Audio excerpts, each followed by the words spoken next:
Hola a todos y bienvenidos. Hoy nos vamos a meter de lleno en un momento, de verdad crucial del siglo XX. Vamos a desentrañar, basándonos en los documentos de la época, lo que fue el golpe de Estado de 1953 en Irán. Y créanme, este es uno de esos eventos cuyas ondas expansivas se sienten pero fuerte hasta el día de hoy. A ver, para poder entender toda esta trama, hay que arrancar con la pregunta clave, ¿no? ¿Qué fue lo que pasó? Pero en serio, cuando Irán dijo hasta aquí y tomó la decisión súper audaz para la época de nacionalizar su recurso más valioso, el petróleo. Porque, ojo, esa fue la chispa que lo incendió todo. Bueno, arranquemos por el principio, por esa chispa que encendió la mecha. Todo, absolutamente todo, comienza con un acto de soberanía nacional de Irán.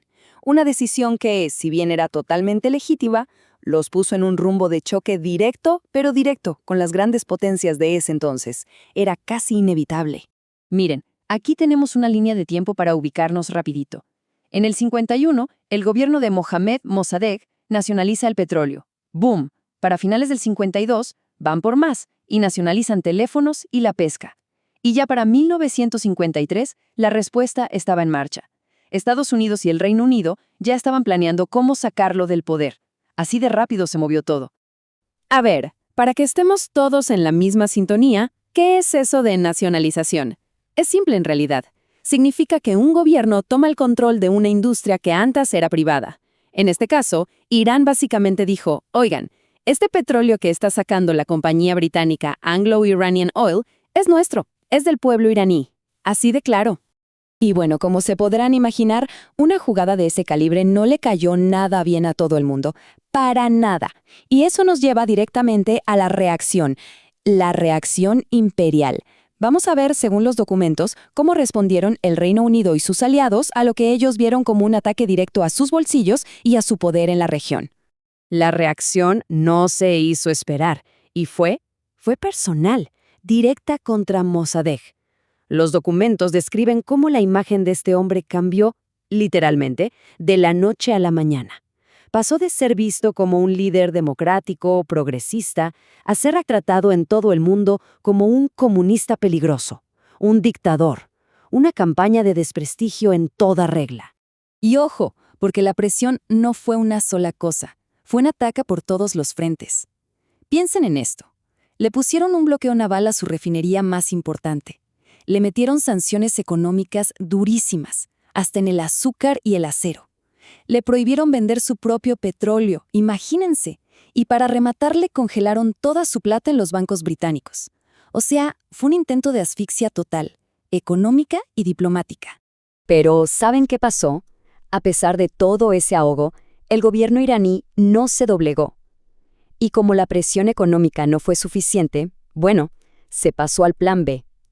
O mejor dicho, a la siguiente fase, una mucho más oscura, una operación encubierta. Si no se podía por las buenas o por las malas diplomáticas, se haría por la fuerza. Y aquí llegamos al punto de no retorno. Los documentos son claros. A principios de 1953, los dos peces gordos del momento, el presidente Eisenhower de Estados Unidos y el primer ministro Churchill del Reino Unido, se pusieron de acuerdo y le dieron luz verde a un golpe de Estado conjunto. La operación tenía nombre en clave, Operación Ajax. Entonces, ¿cómo se suponía que iba a funcionar esto? El plan, según las fuentes, era una receta de 4 pasos. 1. El acuerdo político allá arriba, entre los jefes. 2. Activar a los agentes de la CIA y el MI6 que ya estaban en Irán. 3. Y esto es increíble. Una campaña de sobornos masivos para que pareciera que el pueblo estaba en contra de su gobierno. Y 4. Contratar a profesionales del caos, agitadores para que armaran disturbios en las calles. Y para que tengamos una idea de la escala, de la cantidad de dinero que se movió aquí, la fuente cita una cifra que es brutal. Un oficial del MI6, de la inteligencia británica, un tal Norman Derbyshire, admitió después que gastó 2 millones de libras esterlinas de la época solo en sobornos. 2 millones. Una fortuna gigantesca para básicamente comprar un levantamiento popular. Y así, con todo el escenario montado, llegamos al día clave, el 19 de agosto de 1953. Ese día, Todas las piezas de la Operación Ajax cayeron en su lugar en las calles de Teherán, y se desató el caos. Un caos, claro, perfectamente planeado. Miren, lo que describen los documentos desclasificados de la CIA es de película, pero de terror. El plan se ejecutó al pie de la letra. Contrataron a mafiosos y matones para que empezaran los disturbios. Trajeron gente en buses y camiones desde fuera de Teherán, gente pagada, para que se hicieran pasar por manifestantes. Y una vez ahí, se lanzaron a tomar las calles, atacar a la policía, llegaron a incendiar la casa de Mossadegh y empezaron a cazar, literalmente, a los que apoyaban al gobierno.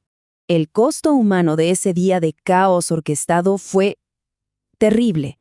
Las fuentes estiman que más de 300 personas murieron en la violencia. 300 muertos. Ese fue el precio en sangre para que el golpe de Estado tuviera éxito. Bueno, con Mossadegh fuera de juego, el objetivo principal de toda la operación ya estaba a la vista. Ahora venía, digamos, la recompensa. Vamos a ver en esta última parte qué pasó con el tesoro de Irán, con su petróleo, y cómo se repartió el botín después del golpe. Y este gráfico lo deja clarísimo. Es como si hubieran agarrado el petróleo iraní y lo hubieran partido como una torta.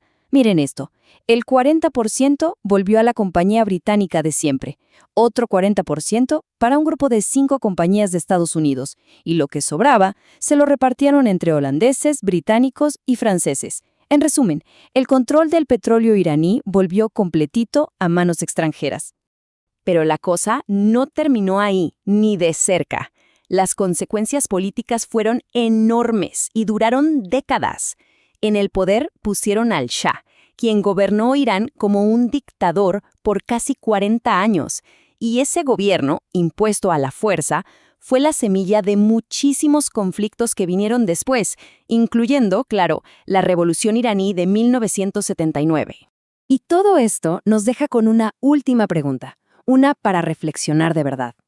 Cuando vemos las noticias de hoy, las tensiones en esa parte del mundo, ¿cómo es posible que un solo evento, algo que pasó hace más de 70 años, siga teniendo un peso tan gigantesco en la política mundial actual?